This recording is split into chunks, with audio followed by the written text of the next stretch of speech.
Allez, de la mode également dans le journal. 3 mois après le départ du directeur artistique Raph Simons, le défilé Dior haute couture orchestré par l'équipe du studio de la maison a proposé hier après-midi des silhouettes, vous allez le voir, féminines et décontractées. Julia Galantia. Un décor tout en miroir, installé dans le jardin du musée Rodin. À l'intérieur, des silhouettes féminines, décontractées. Les décolletés dénudent les épaules, souvent de façon asymétrique. Des petites robes de soie brodées viennent aguicher un public déjà captivé. D'autres jouent les transparences avec de fines dentelles noires et des volants. Pour la collection Printemps-été 2016, Christian Dior présente une nouvelle femme, urbaine et sensuelle. Fin du défilé, la nouvelle garde vient saluer. Raph Simons n'a toujours pas de successeur. Ce sont donc les stylistes suisses Serge Ruffieux et Lucie Meyer qui ont orchestré cette collection. Et si des noms circulent quant au choix d'un nouveau directeur artistique, le PDG de Dior n'a pas l'air très pressé. Dior est une maison qui est en mouvement permanent. Et d'un créateur à l'autre, on voit même parfois des accélérations. Donc je suis assez confiant sur l'avenir et on verra comment les choix se feront, mais dans un train en marche. Raph Simons avait annoncé en octobre qu'il quittait la direction artistique de Dior, des raisons personnelles et un désir de se concentrer sur sa propre marque. Son départ avait provoqué la surprise dans le monde de la mode. Voilà, et un constat s'impose dans le monde de la mode. Les grandes maisons de haute couture françaises ne sont plus françaises, tout simplement. Valérie Abécassis, chef du service culture à I24, on voit ça avec vous. Bonjour, bonjour. Bonjour Laetitia. Oui, alors, c'est un peu compliqué, d'accord ? Alors, vous allez faire de l'ordre. On va faire de l'ordre, on va mettre de l'ordre. La haute couture est une spécificité française. La haute couture, c'est un état d'esprit, c'est une série de mesures, c'est issu du régime de Vichy. Je crois que c'était en 1910, mais les règles imposées à la haute couture sont spécifiquement françaises.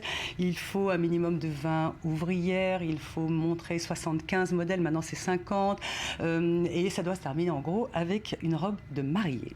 Donc la haute couture reste française, il n'y a que en France, dans le monde entier, qu'il y a de la haute couture. Maintenant, il y a des maisons qui sont étrangères et qui font de la haute couture en France. Elles sont invitées par la Fédération française de la mode. Et donc, c'est des maisons comme Atelier Versace qui a défilé dimanche soir, ou comme Yiking, par exemple, qui est une chinoise et qui est autorisée. Il y a des maisons au nom français qui ne sont plus françaises. Je vous sens, vous décomposez. Je suis hyper concentrée. Voilà. Il y a des noms français, comme par exemple Jean-Paul Gaultier. Jean-Paul Gaultier ne fait plus de mode. Il ne fait plus que de la haute couture. Je vais vous expliquer après pourquoi, la différence. Et donc, Jean-Paul Gaultier n'est plus une maison française.